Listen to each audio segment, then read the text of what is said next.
Namah Shivaya.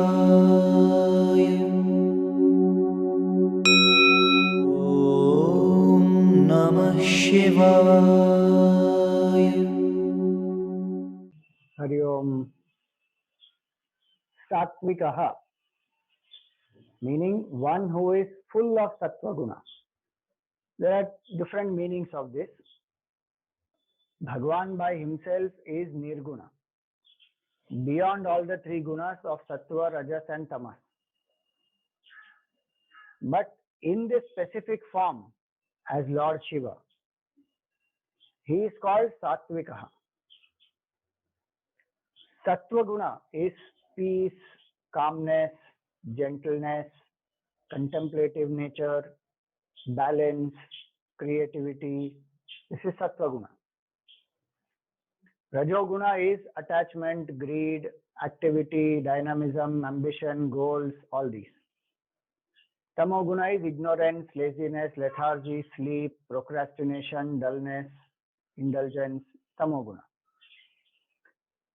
Now, Bhagwan, as we know, is beyond the three gunas, and yet most of the time the Lord spends in quiet contemplation, absorbed in the self, reveling in selfless actions for the society, reveling in the self, and even when he is out of it, he is only serving the society selflessly. These are sattvic qualities. Hence, sattvika means one who is predominantly sattvic, who has maximum sattva guna.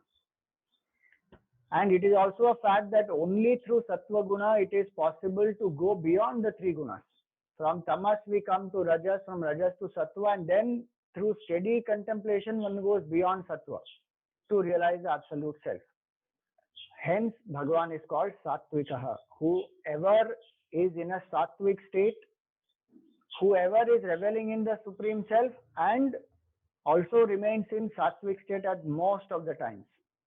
In the Gita also Bhagavan tells Arjun, Nitya Sattva Saha Bhava. Arjun, stay in Sattva Guna most of the times. That is sadhana.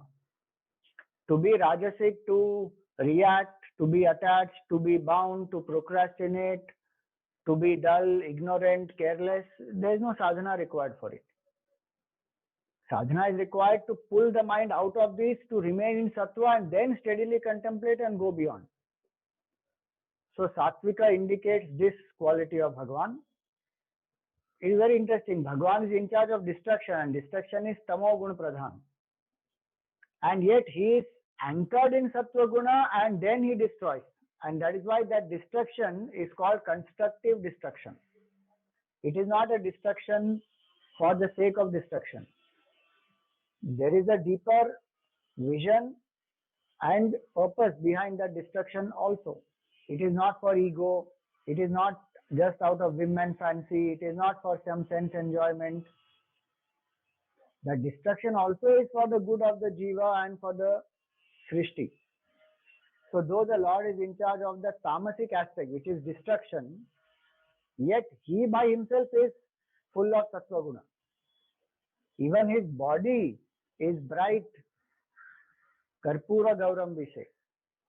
Though many places we paint the body of the Lord in blue color, dark color, but the fact is Bhagavan is karpura gauram. He is bright like the camphor. So though Bhagavan's body is so bright, his mind is full of sattva guna, yet when it is required, he also takes up that form to destroy this whole universe. And truly speaking, one who is really anchored in knowledge alone can do this properly. Otherwise, the sorrow that destruction can cause is tremendous. We feel miserable when some near and dear ones of ours pass away or we lose certain things. Imagine this entire Srishti getting destroyed. What level of detachment is required? And this Srishti is appearance of the Supreme Lord only. So one is taking back the whole creation into oneself. That requires a lot of detachment. And that detachment is the quality of Sattva Guna. Any artist with so much of love and joy, when one creates something, or a sculptor or a musician, if they have to destroy it, it is not easy. Same way, this whole creation Bhagwan destroys. But because he is anchored in detachment of the self as well as Sattva Guna in the mind, it doesn't affect the Lord at all. So this is one meaning. He is also called as Sattvic because not only the Lord is anchored in the self and in Sattva Guna whenever he takes form, but also the fact is he blesses the devotees with Sattva Guna. Because Sukha and Jnana, these are predominant qualities of Sattva Guna. And Bhagavan blesses the devotees with Jnana, with Vairagya, with Anasakti, and with great happiness and bliss. So he blesses the devotees with maximum Sattva and helps the devotee to go beyond Sattva also. Hence he is Satvikaha.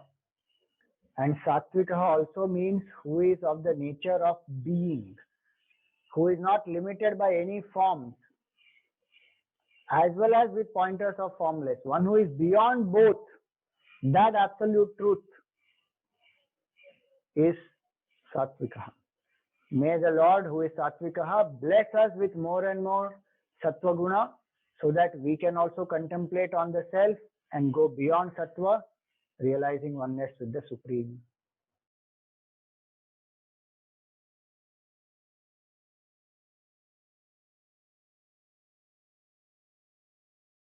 Om Namah Shivaya.